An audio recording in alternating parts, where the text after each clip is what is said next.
kasih Tuhan telah hadirkan kita semua untuk kumpul di sini. Amin. Tadi saya terpatik oleh narasi dari Profesor tentang bagaimana pembukaan Undang-Undang Dasar 45 yang menjadi dasar politik dan dasar pembangunan bangsa ini. Coba kita refleksi kepada dasar negara saja.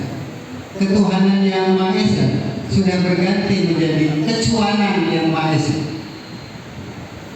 Padahal ciri orang Indonesia itu bertuhan. Orang yang mengaku di dadanya ada Tuhan pasti punya nilai kemanusiaan. Kalau orang punya nilai kemanusiaan, hidupnya tentu menjunjung persatuan.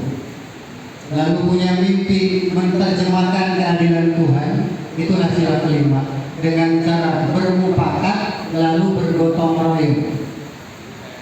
Saya coba berkatarsih, bangsa ini sudah hilang jati diri, maka hilang kepercayaan diri dan direbut oleh elit global, apapun namanya, atau yang dikatakan yang menjadi neolib sekarang ini. Sadar tidak sadar, mulai GBHN, lalu MDGs yang sekarang SDGs, itu bukan nalar bangsa Indonesia. Itu adalah nalar rombongan Yellow Speller dan kawan-kawan. Dan dari zaman itu pun kalau kita cerdik, kita itu Sundale, kita itu Alhin, kita itu Lemurian. Nusantara itu terakhir yang hadir, yang coba dirangkai oleh Soekarno dan kawan-kawan. Lalu bernamalah Indonesia. Diksi Indonesia pun saya tidak sepakat, karena bukan berakar dari budaya Indonesia sendiri. Kalau memang berakar, tak mungkin begini akhirnya.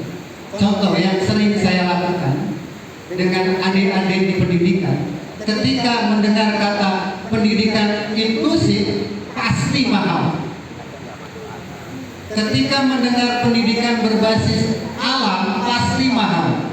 Dan ironis ketika saya mengajar dengan mereka bertanya, apa cita-cita kalian? YouTuber, konten kreatif, jadi artis dan gagal. Tapi tidak ada yang mau menjadi petani.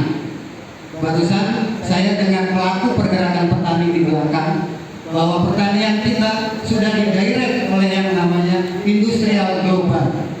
Pemerintah coba sok-sok hadir kepada masyarakat dengan subsidi pupuk dan benih, tapi tidak pernah memberi subsidi obat-obatan. Silakan survei kalau saya bohong. Main ke sawah sekarang tidak ada yang namanya kunang-kunang. Sudah jarang yang namanya capung. Bagaimana fosfor tanah Indonesia ini?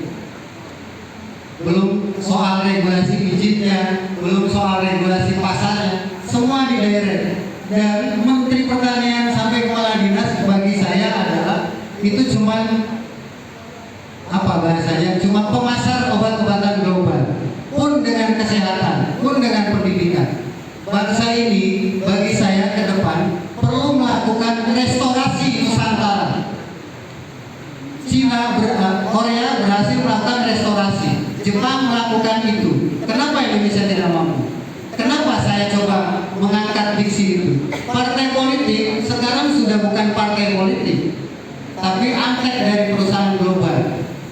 Regulasi yang dihadirkan akan bertarung di rapat anggaran. Politik anggaran ini begitu jahat. Pokir-pokir teman-teman saya di Dewan itu selalu berhenti di situ. Ada apa dengan politik anggaran di Indonesia? Aspirasi yang coba dikumpulkan oleh teman-teman Dewan selalu mentah di sana. Akhirnya nanti teknisnya teman-temannya juga yang melakukan pembangunan itu atas nama tim sukses. Ini yang menjadi ironis. Lalu di pendidikan kita basisnya kesadaran material, bukan kesadaran holistik. Tadi Pak Profesor bilang bagaimana membangun adat. Saya pernah riset di Ciptagelar dan saya juga aslinya orang Jawa Barat. Di sana tidak ada aturan, karena kata dasarnya atur. Manusia mana yang mau diatur? Tapi bikinlah kesepakatan, karena kesepakatan adalah egaliter. Bukti mufakat yang ada di sila keempat. Kesepakatan akan dijunjung bersama, tapi kalau aturan pasti mesti didirect oleh yang bikin aturan. Ini yang berbeda. Oke, terima kasih Pak. Saya ingin coba mengatakan bahwa ayo kita mulai dari rumah, bangun kesadaran dari rumah. Saya lagi coba membuat bagaimana kesiapsiagaan bencana berbasis rumah tangga. Contoh yang saya hadirkan ke banyak orang, suruh membuat deteksi gempa dengan harga 10.000. Walasan di atasnya ada kerincingan kucing, kalau berbunyi itu pasti gempa.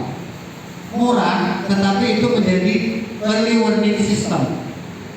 Nunggu pemerintah pasti ngomongnya anggaran, susah. Ayo kita lakukan sendiri. Ajari anak kita untuk melakukan pola-pola nilai-nilai Nusantara. Karena agen perubahan adalah anak-anak dan perempuan.